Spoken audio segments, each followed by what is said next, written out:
અલગ અલગ પ્રકારના સંમેલન પરીક્ષાઓની અંદર પૂછાય છે. ક્લાસ 3 ની પરીક્ષાઓમાં હવે તો પૂછવા લાગ્યા છે. બ્રિક્સ એક સંમેલન રહેલું છે જેનું વાર્ષિક રીતે કોઈને કોઈ દેશની અંદર આયોજન કરવામાં આવે, કોઈને કોઈ દેશ એનું હોસ્ટિંગ કરતું હોય છે, યજમાન બનતું હોય છે અને બાકીના દેશના જે વડાઓ હોય છે એમને બોલાવતું હોય છે, ઇન્વાઇટ કરતું હોય છે. આપણે આ સેશનની અંદર બ્રિક્સ વિશે ચર્ચા કરશું, પછી આસિયાન વિશે વાત કરશું, G20 વિશે વાત કરશું. પણ જ્યારે સંમેલન આપણે ચર્ચામાં આવે ત્યારે તમારે એટલું યાદ રાખવાનું કે શિખર સંમેલન શબ્દ ત્યારે વપરાશે જ્યારે જે તે દેશના વડાપ્રધાન અથવા રાષ્ટ્રપતિ ભાગ લેશે, કંઈક ને કંઈક સમજૂતી કરાર કરશે અને જે સમજૂતી કરાર કરે એ તરત લાગુ નહીં થાય, એ આગામી સમયની અંદર લાગુ થશે. જેમ કે જે તે દેશની સંસદમાંથી પણ એને પસાર કરવું પડે, ત્યાર પછી લાગુ થશે. તો હળશે મળશે, એકબીજાની સાથે ચર્ચાઓ કરશે, કોઓપરેટ કરવાનો પ્રયાસ કરશે અને જે કોમન સમસ્યાઓ હોય, જે કોમન પ્રશ્નો હોય એને સોલ્વ કરવા માટે પ્રયાસ કરશે. આ સંમેલનનો મુખ્ય ઉદ્દેશ હોય છે. તો બ્રિક્સ એક આપણને ખ્યાલ આવે કે અલગ અલગ દેશના પહેલા અક્ષરને ભેગા કરી અને બનાવવામાં આવેલું એક ટૂંકું શબ્દ છે બ્રિક્સ. બ્રાઝિલ છે, રશિયા છે, ઇન્ડિયા છે, ચાઇના છે અને સાઉથ આફ્રિકા છે. તાજેતરમાં ચર્ચામાં એટલા માટે છે કે નરેન્દ્ર મોદી બ્રિક્સની બેઠકમાં ભાગ લઈ આવ્યા અને આ બ્રિક્સની બેઠક હતી અત્યાર સુધીની 15મી બેઠક હતી અને જોહાનિસબર્ગ જે દક્ષિણ આફ્રિકામાં આવેલું છે ત્યાં આગળ આનું આયોજન થયેલું હતું. તો સૌથી પહેલો પ્રશ્ન કે કેટલામાં હતી? 15મી બ્રિક્સનું આ એક સંમેલનની બેઠક હતી અને જોહાનિસબર્ગ ખાતેનું આયોજન હતું. આ વખતે જે બ્રિક્સ સંમેલનનું આયોજન થયું એની થીમ શું હતી, વિષય શું હતો? બ્રિક્સ અને આફ્રિકા પરસ્પર ત્વરિત વિકાસ, ટકાઉ વિકાસ તથા સમાવેશી વિકાસ.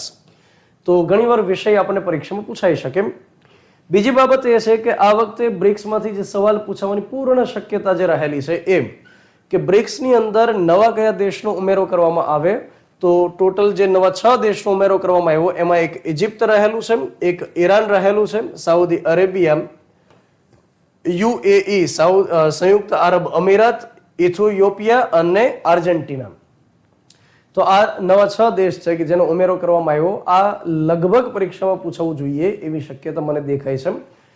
હવે બ્રિક્સનો થોડો ઇતિહાસ આપણે સમજી લઈએ કે બ્રિક્સનો ઇતિહાસ એ પ્રકારનો છે કે એક બ્રિટિશ અર્થશાસ્ત્રી હતા, જીમ ઓ નીલ કરીને વ્યક્તિ હતા.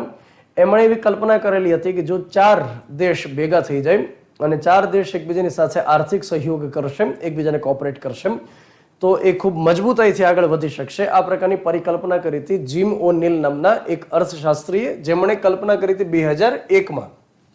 અને એ સમયે એમણે કલ્પના કરેલી હતી કે એક બ્રાઝિલ છે, એક રશિયા છે, ઇન્ડિયા છે અને ચાઇના છે. જો આ 4 દેશ એકબીજાની સાથે સહયોગ કરવા લાગશે તો એમનો વિકાસ ચોક્કસ થશે. અને ત્યાર પછી પરિકલ્પના સાબિત થઈ, મતલબ સફળ સાબિત થઈ. 2009ની અંદર આ પ્રકારનું સૌથી પહેલું એક આયોજન કરવામાં આવ્યું, સંમેલનની રચના કરવામાં આવી અને ત્યાર પછી એ સમયે તો 4 દેશ ભેગા થયેલા હતા બ્રિક. 2010 થી દક્ષિણ આફ્રિકાને જોડવામાં આવ્યું, સાઉથ આફ્રિકાને જોડવામાં આવ્યું, એટલા માટે બ્રિકમાંથી થઈ ગયું બ્રિક્સ. સાઉથ આફ્રિકાએ કીધું કે ભાઈ સાંભળી લ્યો, તમે 4 દેશ જે પ્રકારની સમસ્યાનો સામનો કરો છો એ જ પ્રકારની સમસ્યાનો સામનો અમે કરીએ છીએ, તો અમને તમે સામેલ કરી દો. તો બ્રિક્સ બની ગયું. તો 2010 પછીથી બ્રિક્સનું આયોજન કરવા લાગ્યા. બ્રિક્સ માટે જે બેઠકનું આયોજન થાય છે એ એકદમ રોટેશનમાં ચાલે છે. જેમ કે અત્યારે જે આયોજન કરવામાં આવ્યું એ સાઉથ આફ્રિકાની અંદર આયોજન કરવામાં આવ્યું, જોહાનિસબર્ગ ખાતે. આગામી સમયમાં જે આયોજન કરવામાં આવશે બ્રાઝિલમાં, ત્યાર પછી રશિયામાં, ત્યાર પછી ઇન્ડિયામાં, આ પ્રકારે આયોજન કરવામાં આવશે. ભારતની અંદર 2021માં છેલ્લે અધ્યક્ષતા કરવામાં આવેલી હતી, એ આપણે યાદ રાખીએ.